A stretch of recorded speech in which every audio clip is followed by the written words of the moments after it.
सभी सत्संग प्रेमियों प्रणाम। सत साहेब, साहेब बंदगी। प्रिय सत्संग प्रेमियों, एक मित्र ने पूछा है सतगुरु के दर्श दीदार कैसे हों, किसे सतगुरु कहते हैं। आज इसी विषय पर चर्चा करते हैं। बहुत सारे प्रेमी शरीर को ही सतगुरु समझे बैठे हैं, इस देही को सतगुरु समझे बैठे हैं, लेकिन यह ज्ञानता है, धोखा है, भ्रम है। गरीबदास साहब ने समझाया, बताया है, देही को सतगुरु कहें, यह सब धुंधर ज्ञान। चार दाग आवे नहीं, ताको सतगुरु जान। साहब समझा रहे हैं, जो इस सतगुरु देही को समझ रहे हैं वो सब धुंधर ज्ञान है, अज्ञानता है, धोखा है, भ्रम है।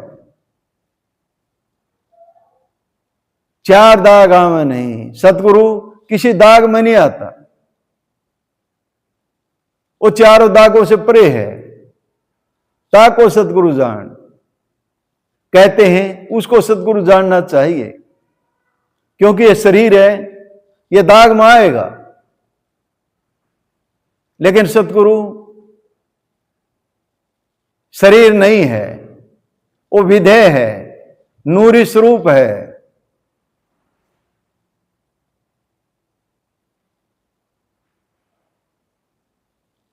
आगे कहते हैं, ना सतगुरु जननी जण्या, ना उसका माया ना बाप, पिंड ब्रह्मंड से रहित है, नाम आती नो पाप।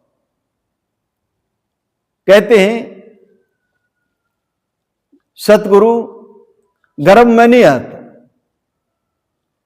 किसी माता की गर्भ में नहीं आता। ना सतगुरु जननी जण्या, ना उसका माया ना बाप, उसका कोई मां बाप नहीं है। पिंड ब्रह्मांड से रहित है, उस शरीर में है ही नहीं। ना वो तीनों ताप, वो तीनों तापों से परे है। देहिक, दैविक और भौतिक, तीनों तापों से सतगुरु अलग है, परे है।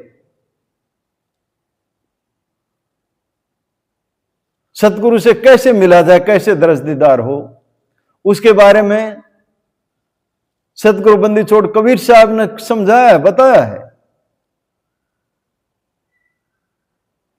कहते हैं, गुरु किया देही का, गुरु किसका किया? शरीर का। सतगुरु चीन्हा नाही, भव सागर के जाल में फिर गोता खाई। साहब समझा रहे हैं, गुरु के माध्यम से ही उस सतगुरु को चीन सकते हैं, उसके दरस दीदार कर सकते हैं, उसको देख सकते हैं, उसके दर्शन कर सकते हैं, प्रत्यक्ष दर्शन कर सकते हैं इन्हीं नैनों से।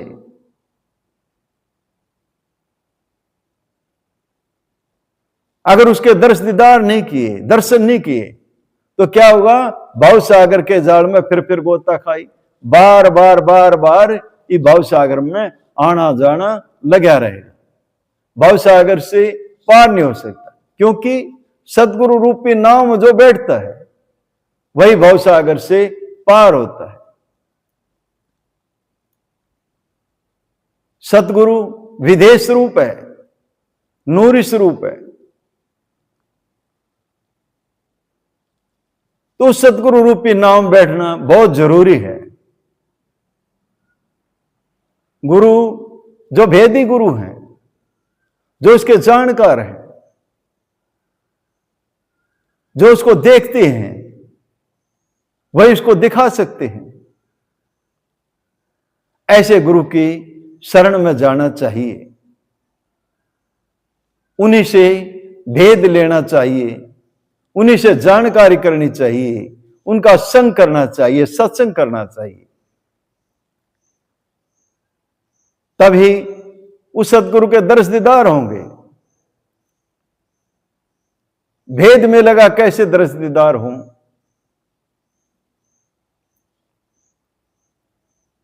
उस सतगुरु को खुली आंखों से देखना है। साहब ने बताया भी है, आंख न मूंदू, कान न रूंदू, काया कष्ट न धारू, खुले नयन देखूं, हंस हंस सुंदर रूप निहारूं। साहब ने कहा उस सतगुरु के बारे में, कहते जब उसके दर्श दीदार होते हैं, आंख बंद करने की जरूरत ही नहीं, ना कान बंद करने की जरूरत है। आंख न मूंदू, कान न रूंदू, ना इस काय को, इस शरीर को कष्ट देने की जरूरत है। खुले नयन देखूं, हंस हंस। कहते हैं मैं तो खुले नयनों से देखता हूं उसको, सुंदर रूप निहारूं।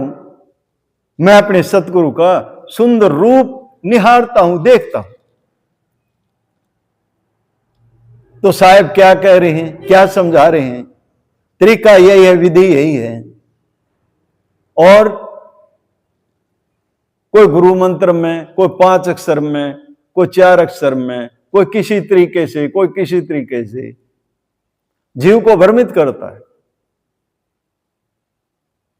फिर ये सत्संग प्रेमियों, इस भ्रांति से बाहर आना होगा, किसी वेदी की शरण में जाना होगा, तभी वो वेदी उस सदगुरु को लखाएगा, उसके दर्श दीदार कराएगा, तभी आवागुण छूटेगा।